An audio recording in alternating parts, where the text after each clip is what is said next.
Hey guys, so this is the lecture video, quote unquote, for test 3 review.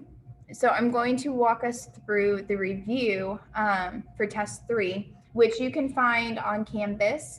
The only thing that's not great about it is that the first problem specifically asked you to match these graphs to their functions, but there aren't any graphs. And that's because I had to actually draw the graphs and then make copies from that instead of drawing them on the computer. So on the board behind me are the pictures of the graphs. So we have A, B, C, D, E, and F, and we're going to match those with the functions that are listed right below the graphs, which are numbered 1, 2, 3, 4, 5, and 6. One thing that I want you to note is that number 1, while it's on test 3, is actually from chapter 2. I do this on almost all of my tests where I include a little bit of the material from the previous section so that you get another chance to learn it, to use it, to remember it, especially if it's something that hint comes up on the final exam. So number 1 is actually from chapter 2, and for your studying, it would be helpful if you went back to 2.5 or page 283 in your book, which is online on my math lab. So you went to page 283. There is oh no, sorry, I pushed a button. There is this nice table of Algebra's common graphs, and I pointed this out. I included it on notes and things like that, and that just shows you some of the basic functions where, you know, if the function equals a constant or some number, that's the constant function and it's a flat line. Or if f of x equals x, that's a regular line. Or if f of x equals the absolute value of x, then it looks like a v. And so this is pretty much all of your major basic functions that you will use in this class, and you really should have kind of memorized in your head so that you're able to just, you don't have to have all the points memorized per se, but if you see a u like this, you should know, oh, that's a quadratic function. That means I have an x squared somewhere in that equation. If I have a swoosh function, then that means I have a square root of x somewhere, and that's what that looks like. So page 283 in your book is where this is at. So if we are looking at that and thinking about our functions here, hopefully that'll help us draw some conclusions to help us label these with the equations that were given. So I'm going to actually jump back to the paper, and I'm going to scroll down a little bit so you can see what the functions are down there. We have f of x equals x. So that's the same thing as saying y equals x. If you ever have a function that says f of x equals x, or x plus something or minus something or whatever, that tells you you have a line. Well, based on our graphs, we actually have 2 lines. We have D and E, which are lines. D goes through the origin of 0, 0. E goes through the point 0, 2. So it's up 2 units. So based on that information and based on what our equations are, then I should be able to confidently label D as equation number 1. And just looking at my other equations, since I know I have another line, do I have another equation of a line? Yes, right there, if you look, you have f of x equals x plus 2. Well, E is a straight line, and it is shifted up 2 units, which is what that says, because that is a vertical shift. We learned about that in 2.5 with our transformation. So I can confidently label E as equation, not number 2, I don't know what I'm doing, as equation 6. I was thinking 2 because then we did a vertical shift. Okay, from there, let's look at equation number 2. Equation number 2 is f of x equals negative x squared minus 3. Right there, x squared, you should be thinking, okay, that's a parabola that looks like a U. So do I have one that looks like a U or like an upside down U? Yes, equation A looks like an upside down U. We get the upside down aspect from the negative that's in front of our x squared. And then that minus 3 tells us that we're shifted down 3 units. Well, that looks a lot like A, so I'm going to say that that is equation number 2. Equation number 3 says x to the third, f of x equals x to the third. If I flip back over to that paper or that page in 283 in your textbook, notice I have an f of x equals x to the third graph right here, our standard cubic function. And that has, it goes up and down like that, which looks a whole bunch like my f. So I can label my f graph 3. Looking at equation 4, it says negative the square root of x. Again, back on this page 283, the square root of x is our square root function. That's our swoosh. It's always what I called it, a swoosh. The square root, if you notice, kind of looks like a swoosh over your x or over your number, and that's kind of what the graph looks like. But that's not what our equation is. Our equation is negative the square root of x. But I only have 2 graphs left. I have b and I have c. Does one of those look like a swoosh? Yeah, c does. C looks like a swoosh, but it's been flipped down, and that's because of that negative that's out front. So this would be equation number 4. And then from deduction, the only equation we have left is f of x equals the absolute value of x, which is, in fact, graph B. Absolute values always look like a V. And so these problems are put in chapter or on test 3 to give you some easy points. Okay, these are supposed to be quick. You look at them, you label them, you move on, bing, bing, bong, really quick, really fast. But if you don't know what these functions look like, if you don't remember, then these aren't going to be easy and these might trip you up. So go back and study that page in 283. If worse comes to worse and you really don't remember what something looks like, then what you can do is you can plug in some values for x and solve that. So let's say I really didn't know what x to the third looked like. Well, I could plug in 0. If I plug in 0, then I get 0 to the third, which is 0. So I have the point 0, 0. So immediately, that doesn't touch 0, 0. This doesn't touch 0, 0. So I know it's not one of those. Then I could plug in the point 1. And if I plug in the point 1, then I have 1 cubed, which is 1. So I have the point 1, 1. Well, this doesn't have 1, 1 in it, so I know it's not that. But my other 3 do. And so do you see how we can kind of start eliminating things that way? So that's your worst case scenario. Hopefully, you'll take up my advice and go learn some of the mother functions or some of your basic graphs. That way, these can be quick and fast problems. So that's how the first part of test 3 works and how the first part of your review works.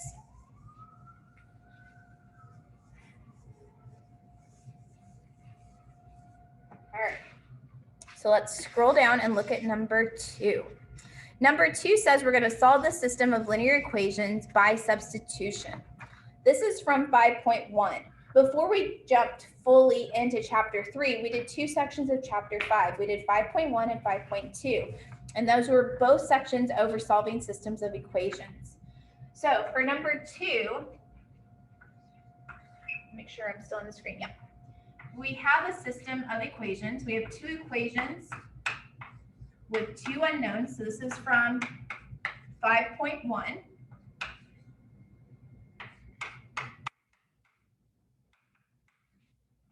And it tells us very specifically that it wants us to solve this using substitution. So if you solve this using the addition method, you're going to get points counted off because you didn't follow the instructions. So make sure you read the instructions. It is bold, so hopefully that will help you.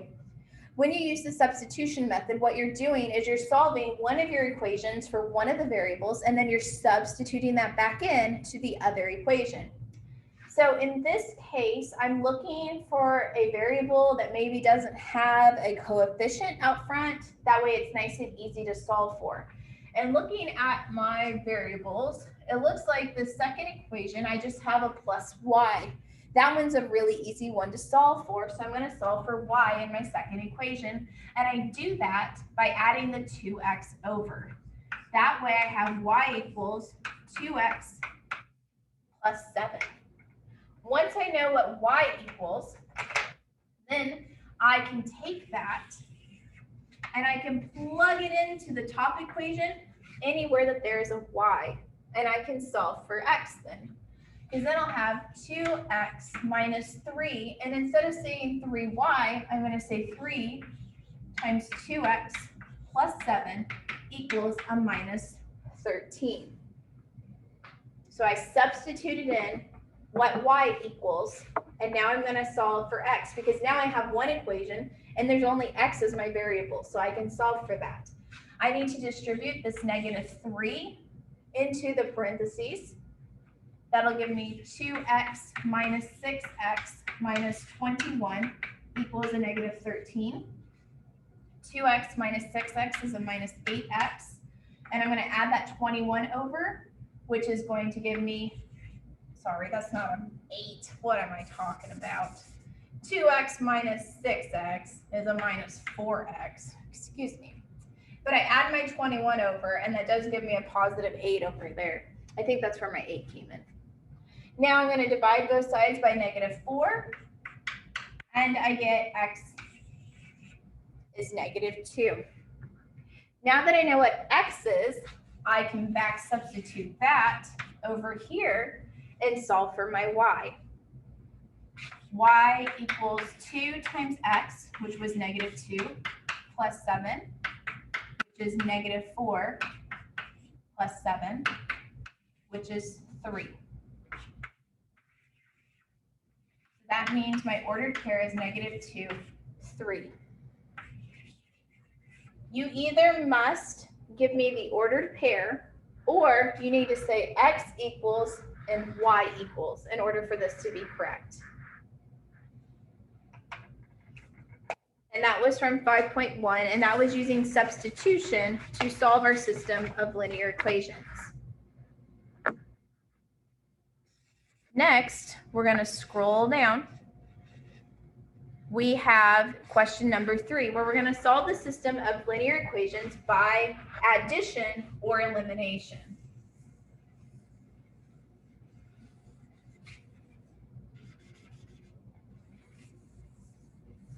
So we don't get to do the substitution method. Now we're going to do the addition method.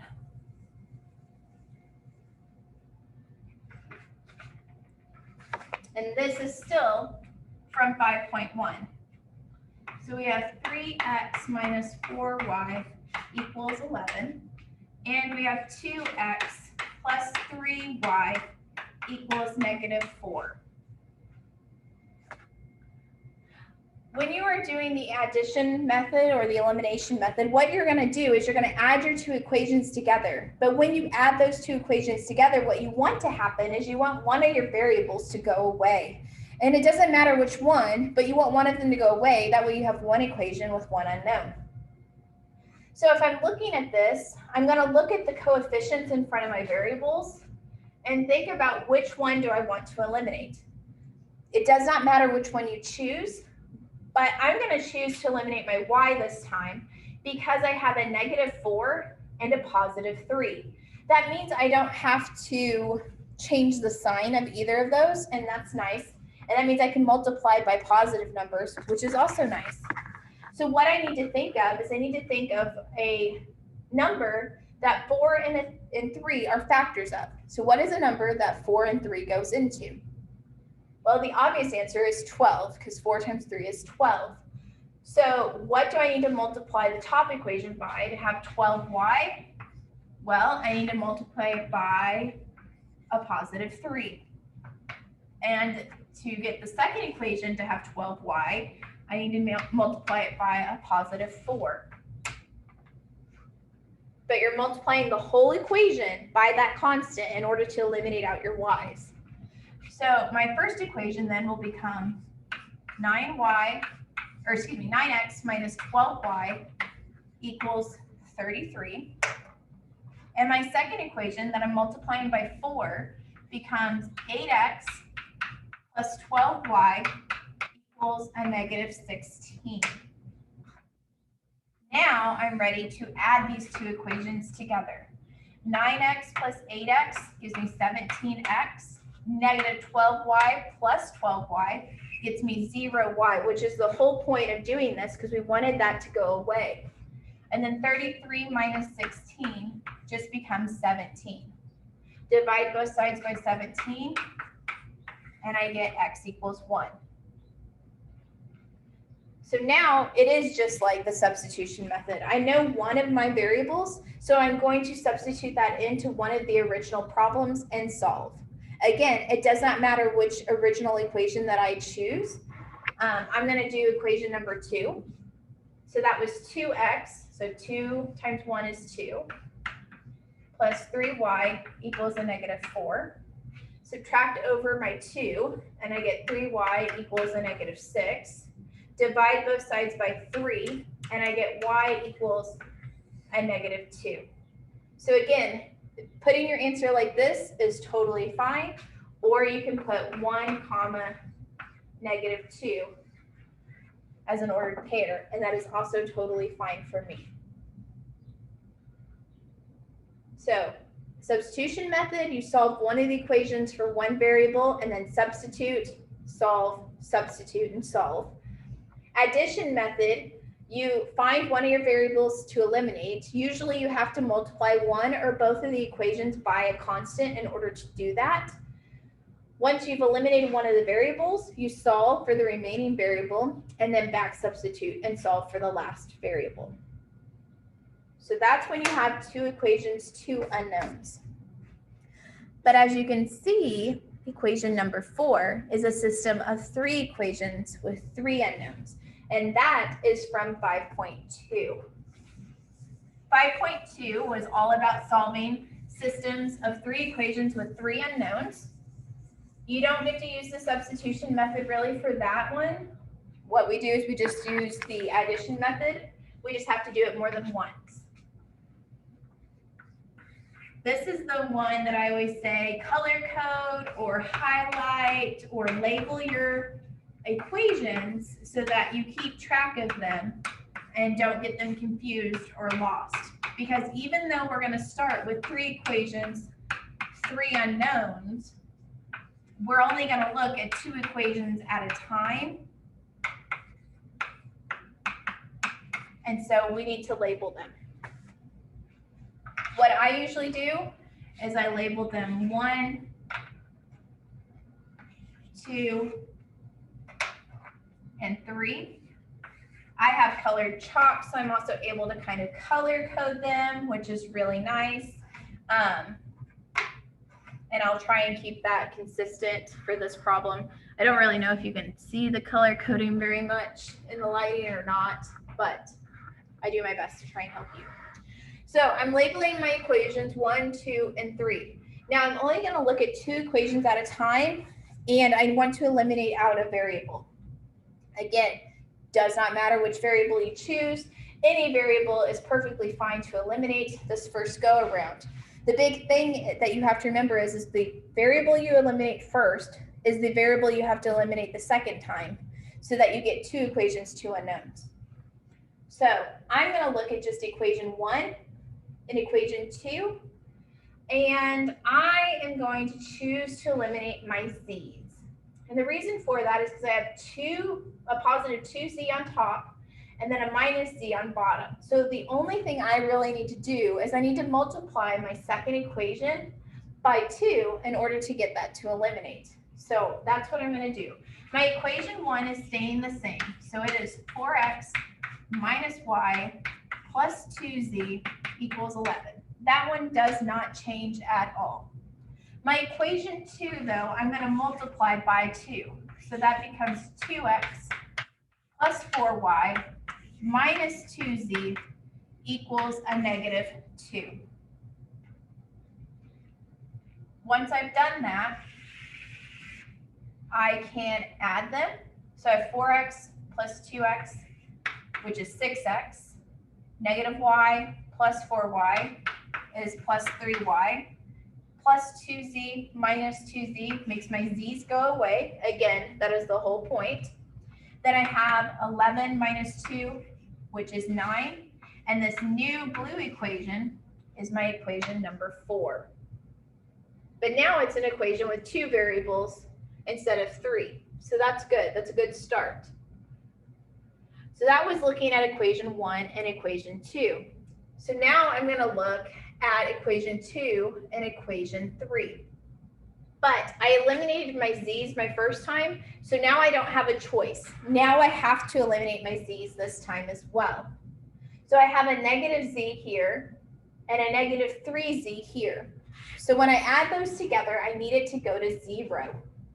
That means I need this z to be a positive 3z.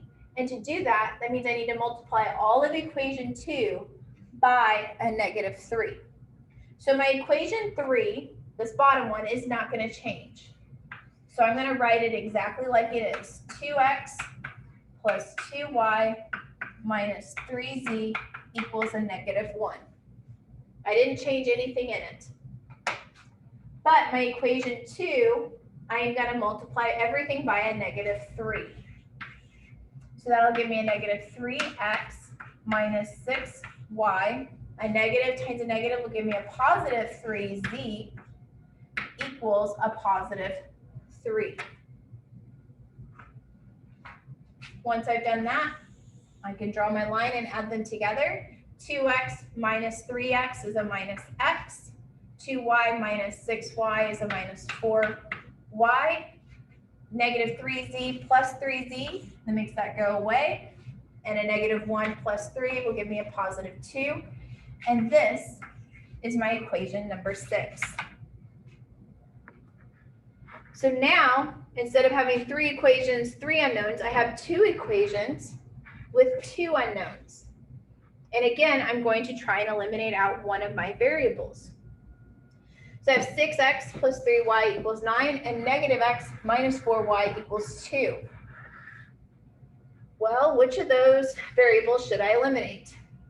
Again, it doesn't matter which you choose. I am going to choose to eliminate out my x because I already have a positive 6x and a minus x, which means I just need to multiply this equation by a 6, and that'll give me a minus 6, which would eliminate that out. So my equation number 5, excuse me. It's equation 4 and equation 5. I don't know why I labeled that 6. Sorry. So my equation 4 is not going to change. It's a 6x plus a 3y equals 9. But my equation 5, I'm going to multiply by everything in that by a 6. So that'll give me a minus 6x minus 24y equals a 12. Then I add them together. 6x minus 6x makes it go away. 3y minus 24y will give me a minus 21y. And 9 plus 12 is also 21. Divide both sides by that negative 21, and I get y is negative 1. So I know one of my variables, so I'm going to plug that up here into equation number 5 to solve for my x. And I'm going to have to slide you down so that you can see as I continue working. Okay, so I'm plugging negative 1 into equation 5. So I have negative x minus 4 times negative 1 equals 2. Negative x plus 4 equals 2. I'm going to subtract over that 4, which equals negative 2. Divide both sides by a negative, and I get x equals 2. Now I have an x and a y. I need to plug that into any of my equations that I started with to find out my z. I'm going to plug it into equation 2 just because it's mostly simplified because it's x, so that's 2, plus 2y, plus 2 times negative 1, minus z equals negative 1. Did I run off the screen? Nope. So that's 2 minus z equals negative 1. 2 minus 2 is 0, so I have negative z equals negative 1.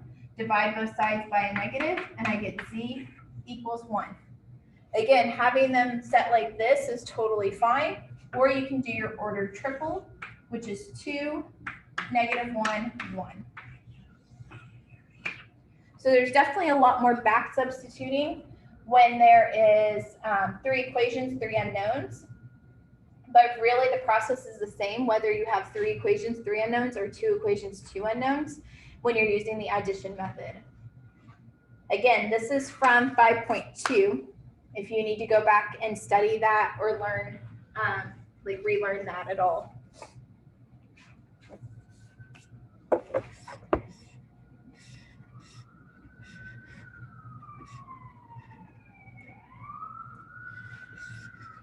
Let me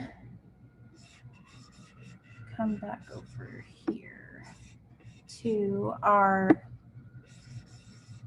notes. I want to open up notes for 3.2 because I want to show you something. So in your notes from 3.2, that's where we talked about polynomial functions and their graphs. We learned about smooth and continuous. We learned about the leading coefficient test to determine end behavior. And that's really what I wanted to draw your attention to. This is in 3.2, which is going to help you with number 5. The leading coefficient test said that you looked at the degree of your polynomial. That is the variable that has the highest power. And you would determine if that was an odd or an even power. And based on that, then you would look at the coefficient right in front of that term, that's your leading coefficient, and you'd see if that was a positive or a negative number. If you had an odd polynomial, so like x to the third, x to the fifth, or even just regular old x, and you had a positive coefficient, like just any positive number, then you would fall to the left and rise to the right. These are like your lines. Think about a positive slope. Positive slope goes up as you go to the right. That's what this says. If you had a negative slope or a negative leading coefficient with an odd degree, then you're coming down as you move to the right. You have an upward motion on the left and a downward motion on the right. This is what end behavior is. Again, notice it doesn't tell us anything about the middle. It just tells us our end behavior. But that's what number 5 is asking us on this review. The other 2 examples are for if you have even degree polynomials. Think about your quadratics. Quadratics, the end behaviors are always the same because it's shaped like a U. So that means that if you are positive, you're up and up, which is what it shows right here. If you are negative, it shows down and down, which is what it shows you right there on the right.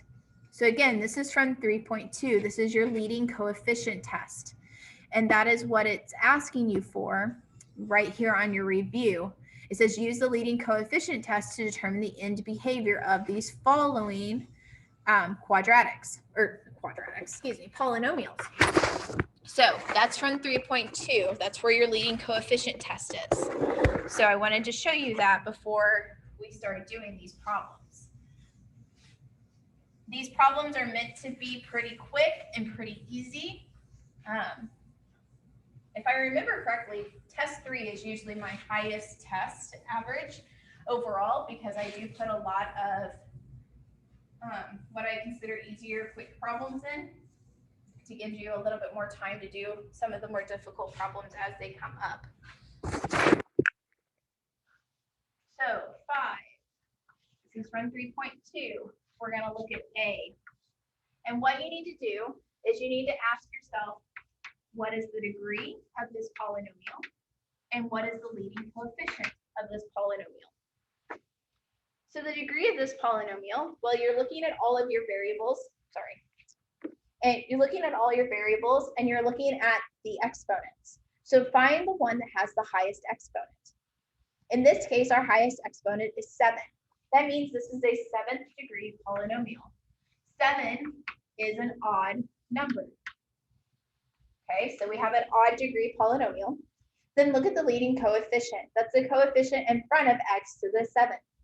That number is 3. That is a positive number. So we have an odd positive polynomial. That means we fall to the left and we rise to the right.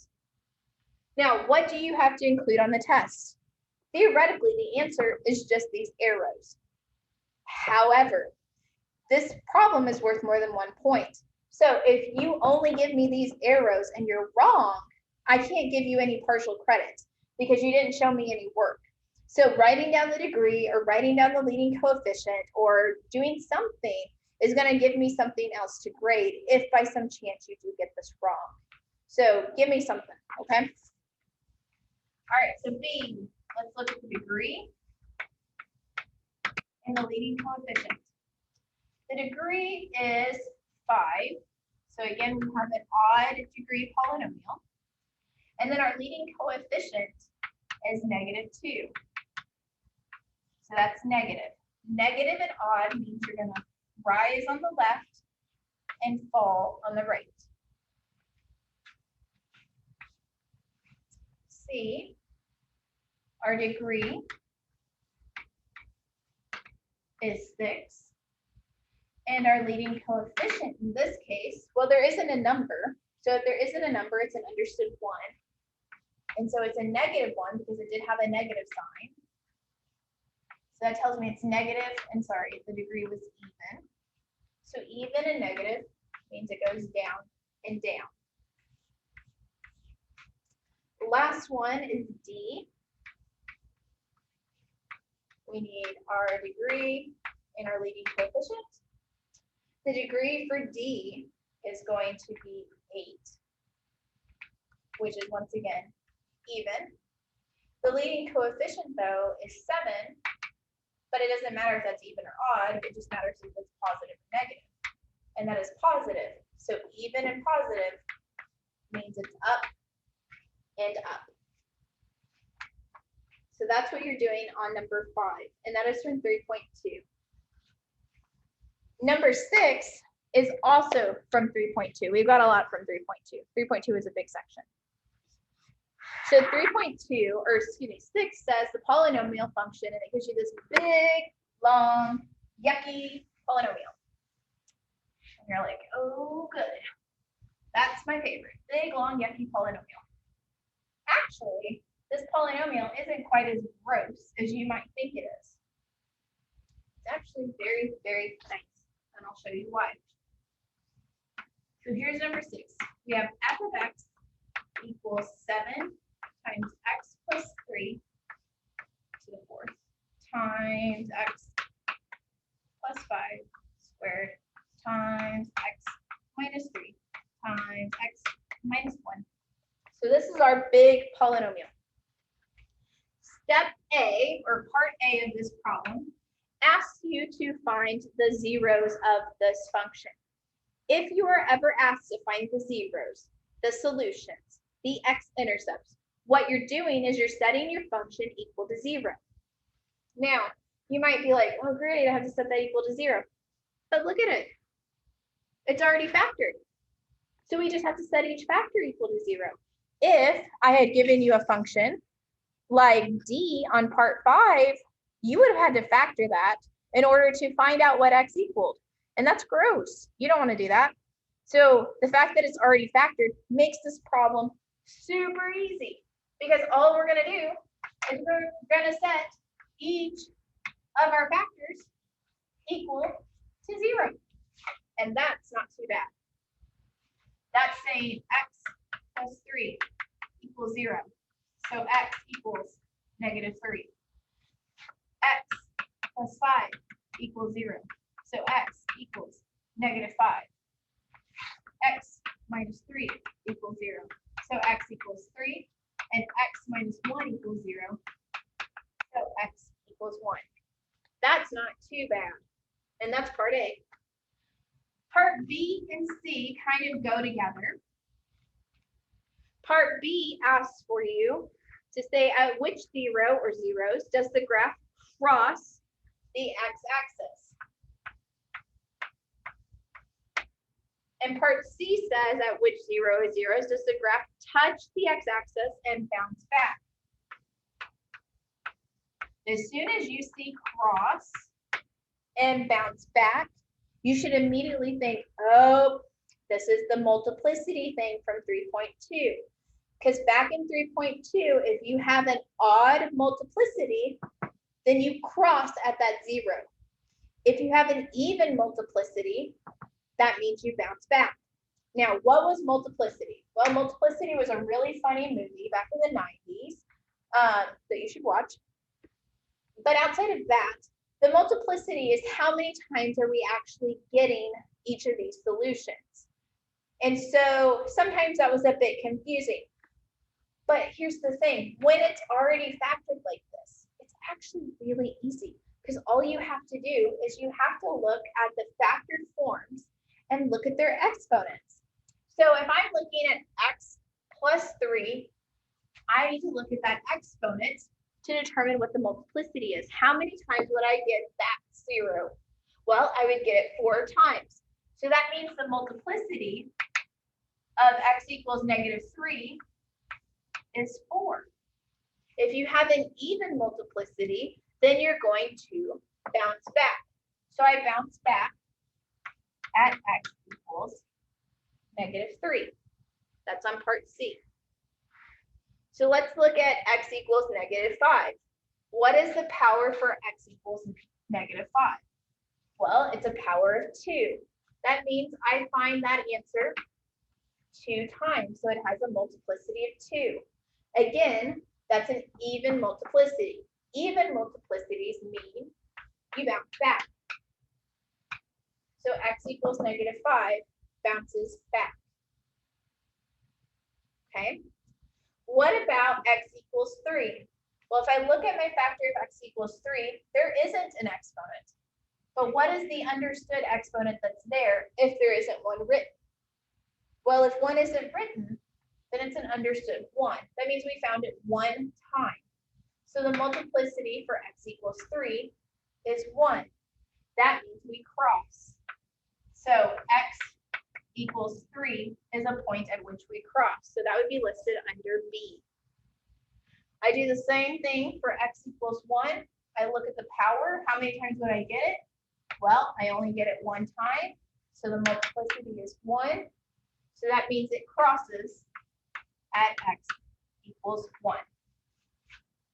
These were always really helpful because then as we graphed, we would graph all of our zeros, and that would tell us if we're going to go through or not, or if we're going to bounce, or what we're going to do at those points. Okay, again, all this stuff is from 3.2, which as we scroll, or as you look over on the back page, or the back of that page, number 7 is one long problem, but we're going to do all these steps to graph our polynomial. So number 7 is also from 3.2. But really, it's just combining the last couple of things that we've already been doing. So that's what's really nice about the way this one's set up.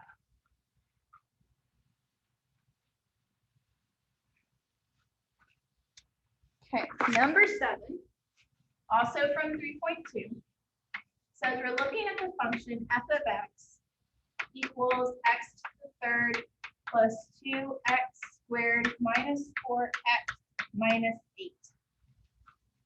Step A says we're going to use the leading coefficient test to determine end behavior. We just were doing that. In order to do that, I need to look at the degree of my polynomial. And I need to look at the leading coefficient. So the degree of this polynomial is 3. So that's odd. The leading coefficient, well, there's not anything written there. So if there isn't a coefficient written there, it's an understood 1. So that is positive.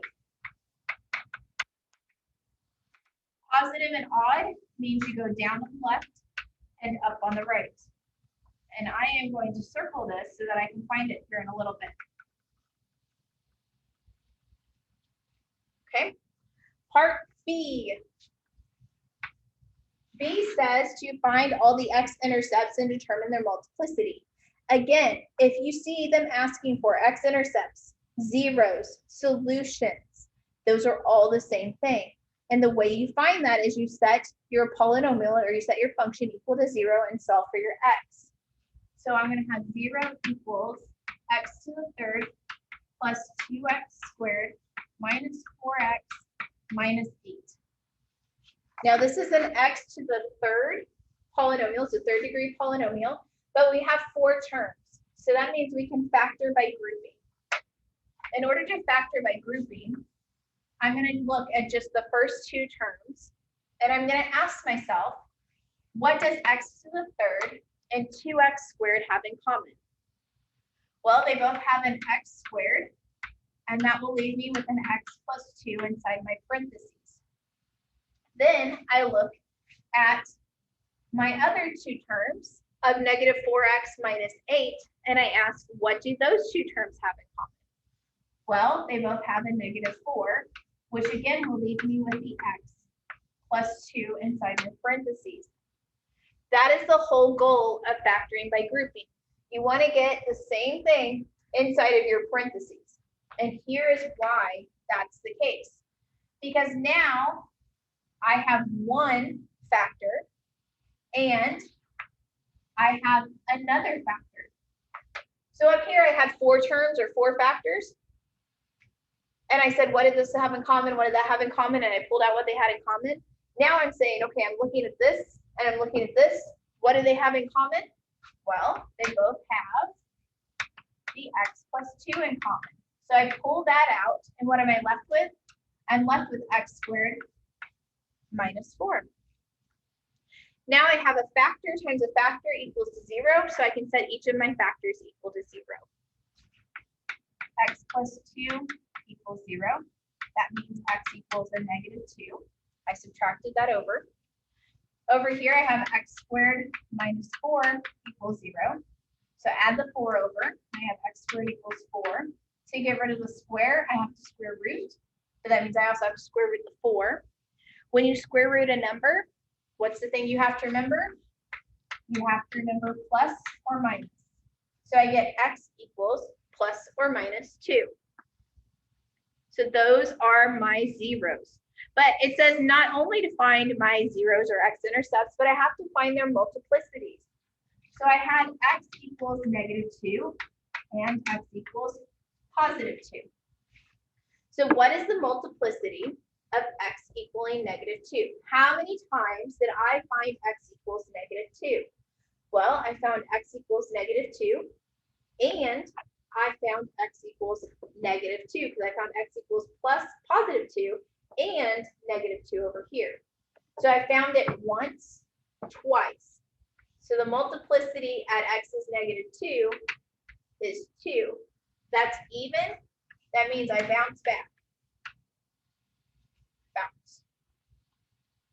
So that one's a little tricky because I found a negative 2 over here and a negative 2 over here, but I still found the same solution twice. Now x equals positive 2. Well, I only found that once. So as a multiplicity of 1. That means I'm going to go through. So I can write, I'm going to go through at that point. So I have all of that information. So I know that I go down, up. I know my zeros with their multiplicity. Part C says to find the y-intercept. And I'm going to have to move you down.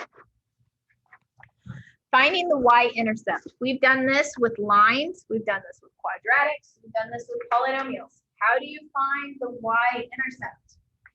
By letting x equal 0. Because when you find your y-intercept, your x is 0.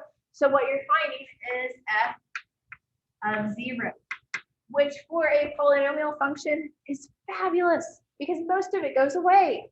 X to the third, well, if that's 0 to the third, it's 0. 2x squared is also 0. Minus 4x, 0. So f of 0 is just simply negative 8, or you can write it as an ordered pair, 0, negative 8. Done. Nice, easy answer. Now, part D says to graph it. We're going to graph all of this information that we've been getting this whole time.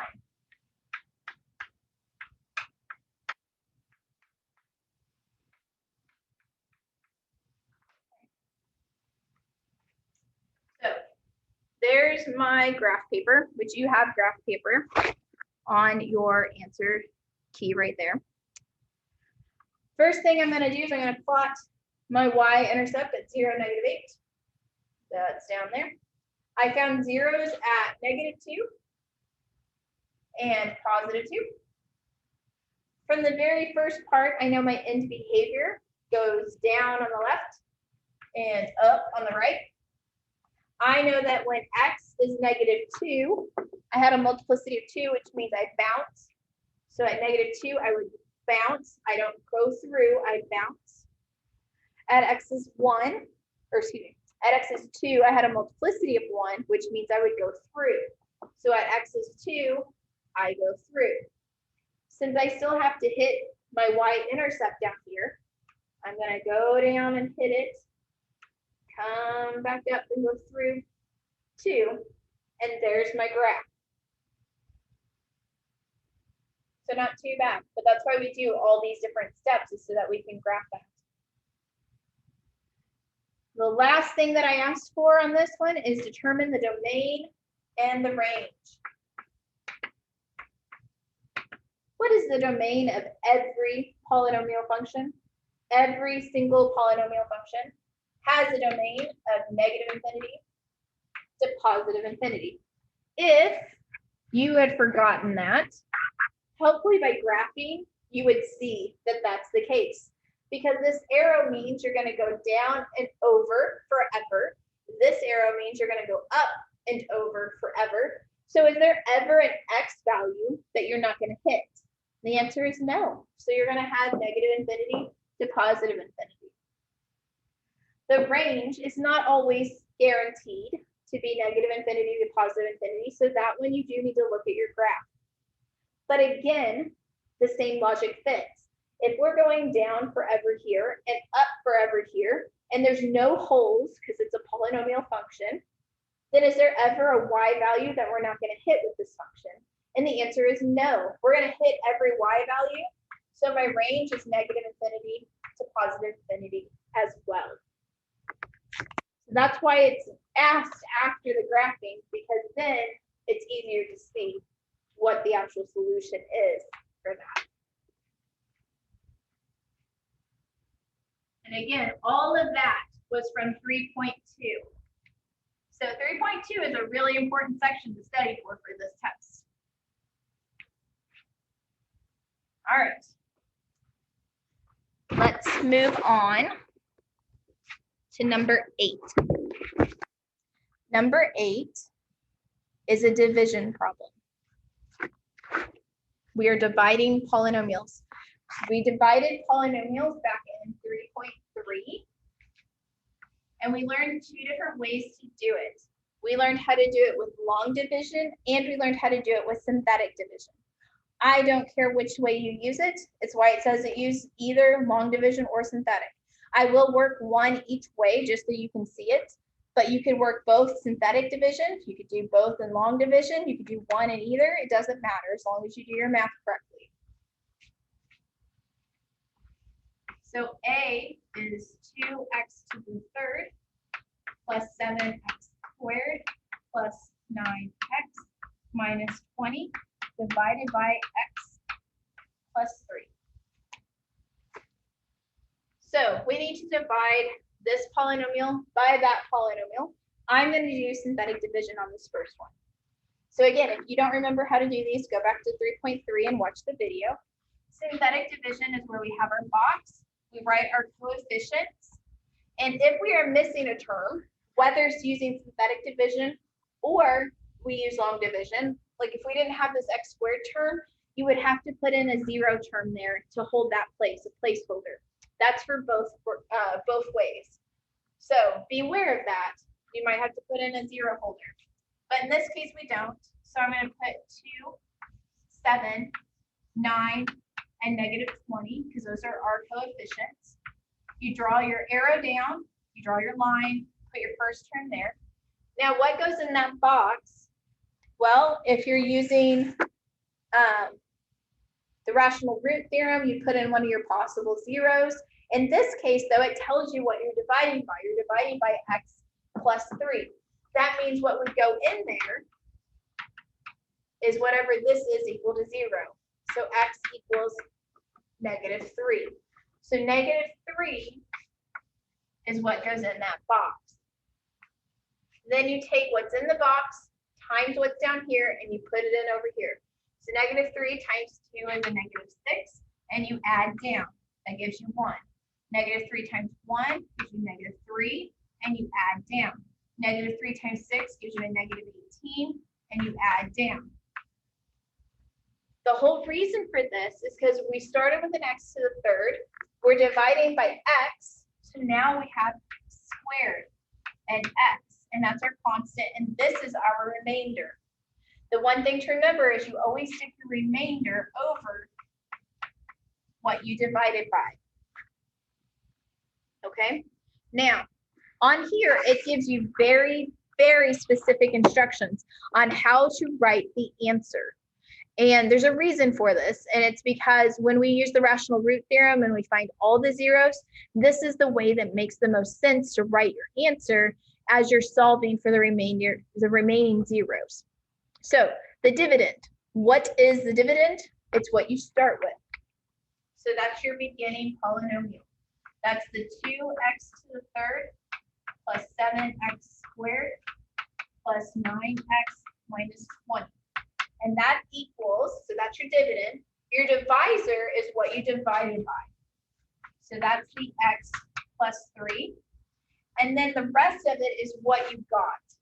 It can all be in the same parenthesis, even though it doesn't show it in the same parenthesis. It can all be in the same parenthesis, where you have 2x squared plus x plus 6 minus the 38 over the x plus 3. That's how we need to write the answer. Okay? That's why it's important that I do this example, so you see how to correctly write the answer.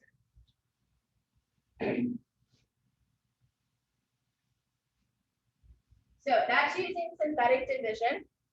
In general, if my problem is nice like this, where it's x plus 3 or x minus 3, and there's no coefficient in front of my x, then I'm probably going to use synthetic division. You can use long division with it, and that's totally fine. I'm going to use long division on the next one, just so you can see both methods. Again, though, this is from 3.3. So B says we have 3x squared minus 2x plus 5 divided by 3x minus 1. So notice that I have a coefficient in front of my x, and that is fine. But if I did synthetic division with this, then I'm going to have to multiply by 1/3 every time. And that is also fine, but I know some of you are not very good with your fractions. So if you're not comfortable with your fractions, then maybe long division's better. I mean, either way, you're going to get better with your fractions. So it's really your call. But with long division, you take what you're dividing by, your divisor, and you put it out front of your big division sign, and you put your dividend, what you're dividing, underneath.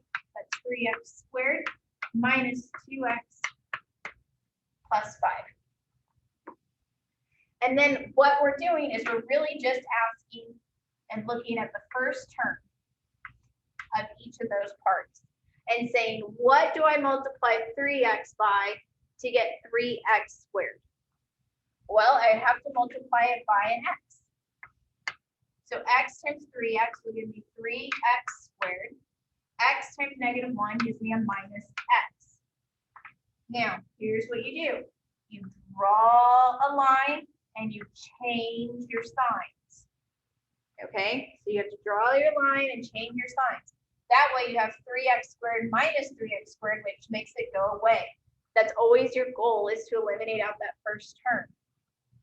Then we have a negative 2x plus an x, which gives me a negative x, and I bring down that plus 5. Now I ask myself, how do I get this 3x to be a negative x? You can't just subtract 2 because you're multiplying. So what do you multiply 3x by to give you a negative 1x? Well, you have to think a little bit in fractions. So maybe a better way is to think of it, what do you divide 3 by to get you to a negative 1? Well, you divide it by 3. That means you're multiplying it by a negative 1/3. Because negative 1/3 times 3x will give you a negative x, and negative 1/3 times 1/3 gives you a positive 1/3. But we draw our line and we change our signs. That becomes a positive x and a negative 1/3. Negative x plus a positive x means it goes away. We have 5 minus 1/3. So 5 is the same thing as 15/3, which becomes 14/3.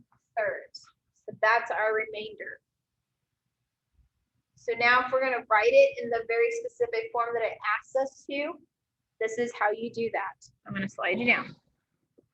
You write the original polynomial, which is 3x squared minus 2x plus 5 equals, and I'm okay if you come down to the next line or the next grouping, that equals what you divided by, which is 3x minus 1, times what you got, which was x minus 1/3, and then you have your plus 14/3 over what you were dividing by, which is 3x minus 1.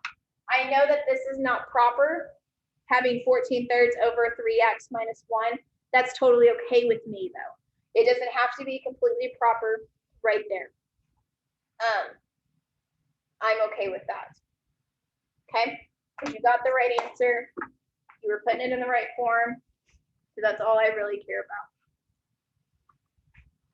And again, both forms of division work for both of those problems. You will get the same answer for both, working them both ways. And both of those are back in 3.3. All right, let's do number 9. Number 9 is from 3.4. That's when we talked about the rational root theorem, or the rational zero theorem.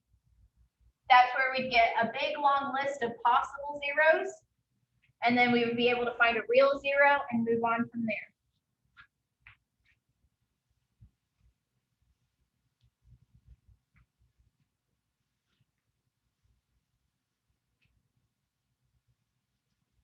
All right, so let's look at 9. 9, we're dealing with f of x equals x to the 3rd minus 10x minus 12. Part A says use the rational root theorem to list all the possible rational zeros for this function. So the rational root theorem was where we looked at the constant term, the factors of the constant term, over the factors of the leading coefficient. And that would tell us all of the possible rational zeros for this polynomial function. So my constant in this case is 12. So I need to think of what times what gives me 12, or what are the factors of 12? Well, I have plus or minus 1, plus or minus 12, plus or minus 2, plus or minus 6, plus or minus 3, plus or minus 4, so lots of things. And then my leading coefficient is the leading coefficient in front of the term with the highest power. Well, in this case, it's just plus or minus 1, so that's nice. So that means all of my possible zeros, all my possible rational zeros are plus or minus 1, plus or minus 2, 3, 4, 6, and 12. I usually put them in descending order just because I like to stay organized. And then you also need to remember that they're always plus or minus. Don't forget and leave that off, okay? B says we're going to test possible zeros to find an actual root or an actual zero. So that's where we use these numbers and we do synthetic division in order to find an actual zero. And you know it's a zero when you get a remainder of 0. So B, we're going to do synthetic division with our polynomial. Now look, we have x to the 3rd minus 10x minus 12. This one does have a gap. We don't have an x squared term. So this is where we have to plug in the 0 holder term. So my coefficient is 1. I don't have an x squared, so I have 0. Then I have minus 10, and I have minus 12. All right, so my synthetic division is set up, and now I just test possible points. I pick from here and try and come up with a 0. So I'm going to do positive 1. If I do positive 1, oops, sorry, I didn't have the 1 down here. 1 times 1 is 1, add down. 1 times 1 is 1, add down. 1 times -9 is -9, add down. Did I get a remainder of 0? No, I didn't. So this is not a 0. So positive 1 is not a 0 for this polynomial. So I can't use it. So let's do -1, since we already have the 1 there. -1 times 1 is -1, add down. -1 times -1 is positive 1, add down. -1 times -9 would be positive 9, add down. And that gives me a -3. Again, I did not get a remainder of 0. All right. So I know that that's also not going to be a 0. What if I did, let's just, -2. -2 times 1 is -2, add down. -2 times -2 is 4, add down, that gives me -6. -2 times -6 is 12, add down. Oh, we get a smiley face. That's good, that's what we want. That means we found a 0. Now remember, this is saying that x equals -2. So if we need to put it in the factor form, which we are going to, then we work backwards by adding that 2 over. And that tells me what my factor is. That tells me I have x plus 2 times what we just found. Because remember, we started with x to the third, and we divided by x, so it gives me an x squared and an x. So it gives me x squared minus 2x minus 6. Now, this part, this quadratic part, I would either factor or I use the quadratic formula for in order to find some reals, the rest of my zeros. So I tested and I found a 0. So that's all that B asked for, but C says to find all of the remaining roots and zeros.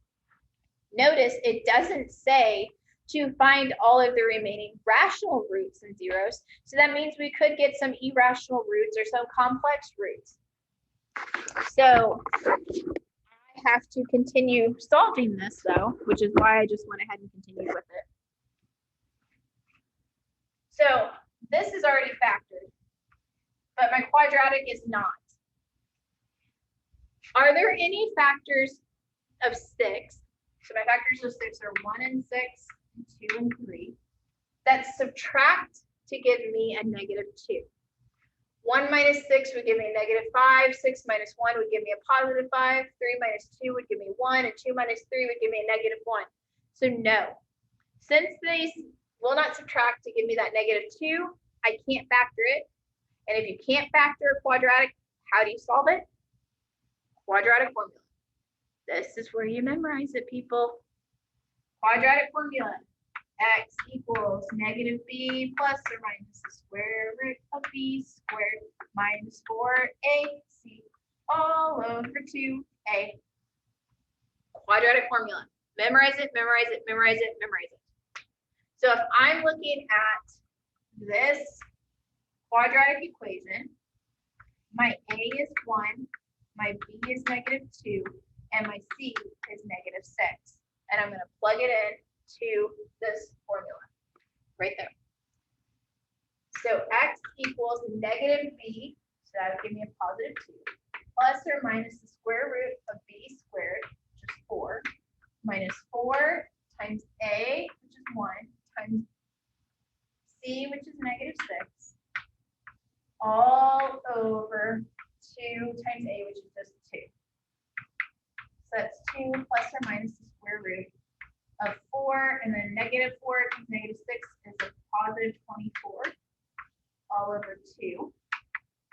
2 plus or minus the square root of 28 over 2. 2 plus or minus. Now what times what gives me 28? Is there any factors of 28 that are perfect squares? 4 is my smallest perfect square. 4 times 7 gives me 28. means that it reduces down to 2 plus or minus the square root of 4 is also 2. The root of 7 all over 2, which gives me 2 divided by 2 divided by 2 divided by 2. 1 plus or minus the square root of 7 as my remaining zeros. So don't stop up here because this isn't completely reduced and simplified. Ask yourself, are there any perfect squares that go into that number that's under the radical? Think of your perfect squares as 4, 9, 16, and so on and so forth like that. Usually something will reduce out and then it's going to simplify down even further. And again, if you don't have your quadratic formula memorized yet, you get that memorized. You will have to have it for the final exam. It does not go away. It just keeps coming back. All right, last problem, the back of the page. Multiple steps, but again, not horrible. We just did this stuff. Number 10 is from 3.5, okay? We were just doing this. And it's going to walk you step by step through it, just like it did when we were graphing our polynomial. So this is from 3.5, if you need to go back and reference it. This is rational functions. So we're graphing rational functions this time. We have 3x squared over x squared minus 4. So part A is finding the x-intercepts. Okay, remember rational functions are p of x over q of x. Remember that? So to find the x-intercepts or your zeros, you're setting p of x equal to 0. So you're setting the top equation equal to 0. In this case, that's 3x squared equal to 0. Divide both sides by 3, square root, and you get x equals 0. So you have an x-intercept of 0, 0.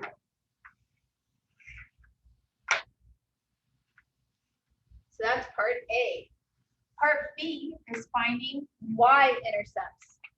How do we always find y-intercepts? We've already done it in this test or in this practice test. You find y-intercepts by letting x equal 0.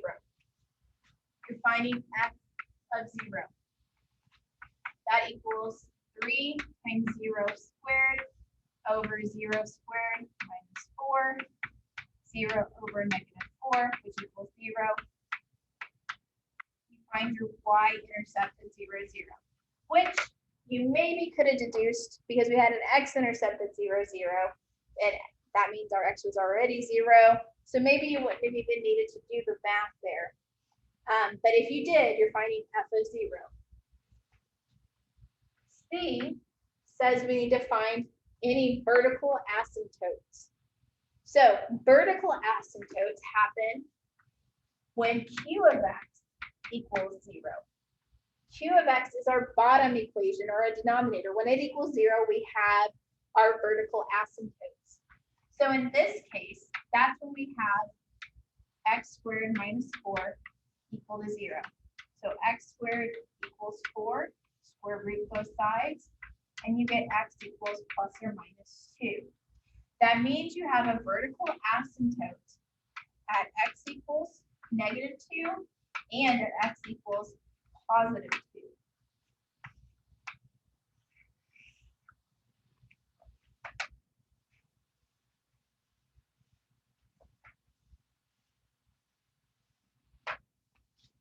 Part D, which I'm going to move you down for. Sorry, getting my paper all in the way.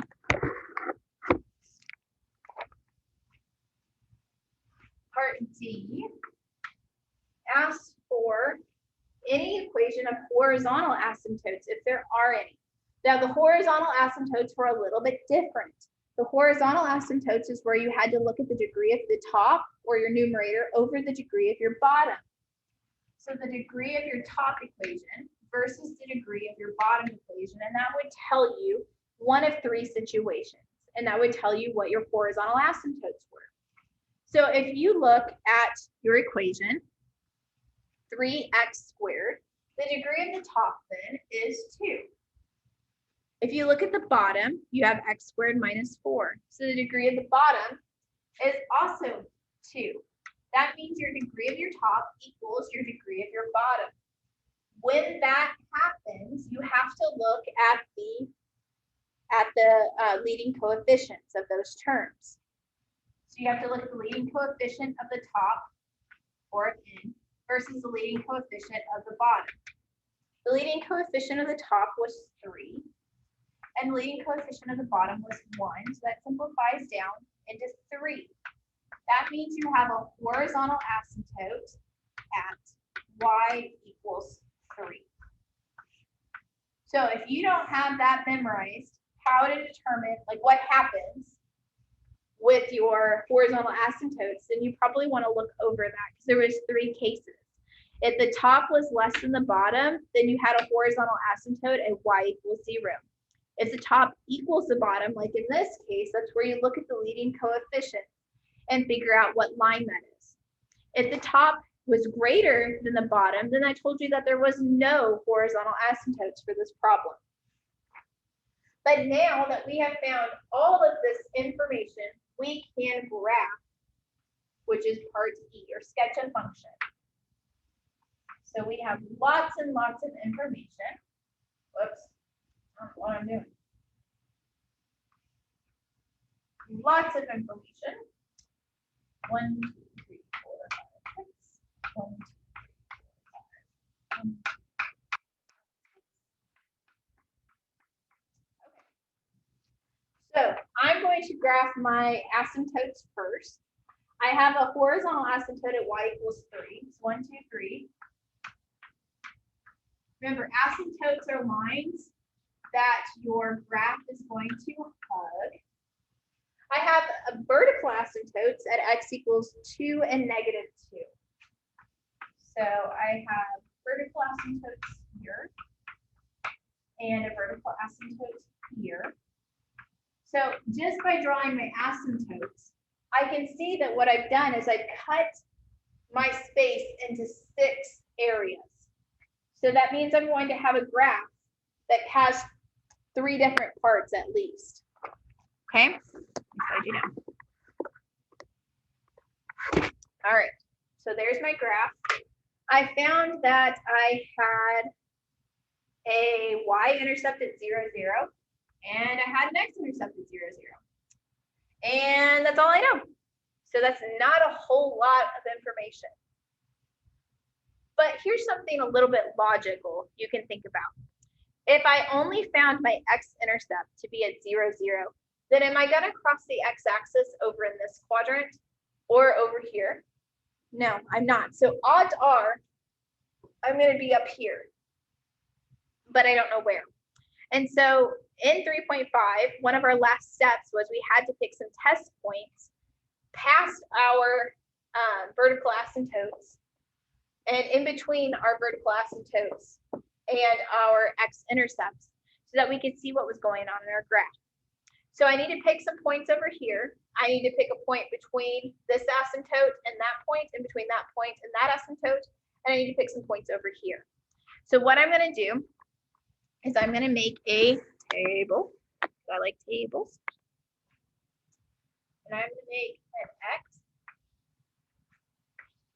I'm going to make a f of x equals, and it was 3x squared over x squared minus 4. And then I have my y category. I need to pick 2 points that are to the left of this vertical asymptote at x equals negative 2. So I'm going to pick x equals negative 4 and x equals negative 3. I need to pick a point that lies between negative 2 and 0. So I'm going to pick negative 1. I need to pick a point between 0 and positive 2. So I'm going to pick 1. Then I need to pick 2 points over here that are to the right of x equals 2. So I'm going to pick 3 and 4 again, just to have nice whole numbers to work with. Okay, So when x is -4, that's just me plugging it into the equation. I have 3 times 16, because -4 squared is 16, over 16 minus 4, which gives me 48 over 12, and 48 over 12 is 4. So that's not bad. It looks like it's going to be bad, but it's not. So at x is -4, I'm up at +4. So that's right there. At -3, I have 3 times 9 over 9 minus 4, which equals 27/5. So 27/5 is like 5½ almost. So at -3, I'm up at 5½. Okay, so I'm here and here. So I know my graph is doing this, and I know that my graph has to hug these two asymptotes. Based on that information, I can confidently draw in that section of my graph. Now I'm going to test the point -1. -1 squared is just 1, so that's 3 over 1 minus 4, which is 3 over -3, which is simply -1. So at -1, I'm at -1. So that's right here. What about when I'm at 1?